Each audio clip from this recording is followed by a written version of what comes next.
আসসালামু আলাইকুম প্রিয় ফেসবুক বন্ধুরা, আজকে একটি ভালো কাজ করতে যাচ্ছি, তো আপনারা ভিডিওটি কন্টিনিউ দেখতে থাকুন।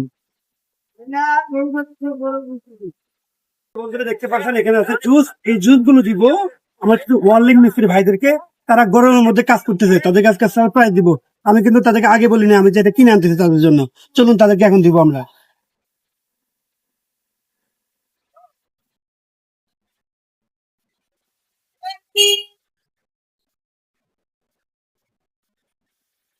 ভাই কেমন আছেন? ভালো আছেন ভাই? দেখছি যে আপনারা গরমের মধ্যে কাজ করতেছেন, আপনার জন্য জুস নিয়ে আসছি। দেখি সবাই কেন জুস নেন, আমার ভিডিও দেখেন, দেখেন কেমন লাগে ভিডিও গুলা, সবাই শেয়ার করবেন, ঠিক আছে? ভাই কই, ছোট ভাই কই, আসো আসো, ওখানে একটা দাও, বলবেন একটা দাও, বলবেন একটা দাও। ভিডিও ভালো লাগে অবশ্যই লাইক কমেন্ট করবেন, শেয়ার করবেন, ঠিক আছে ভাই? খুশি হয়েছেন তো জুস পাই নাকি? আচ্ছা আচ্ছা, ঠিক আছে, ধন্যবাদ। সবাই সবাই ভিডিওগুলো শেয়ার করেন বেশি বেশি, যেন এরকম মানবতার কাজগুলো আমি করতে পারি আরো বেশি।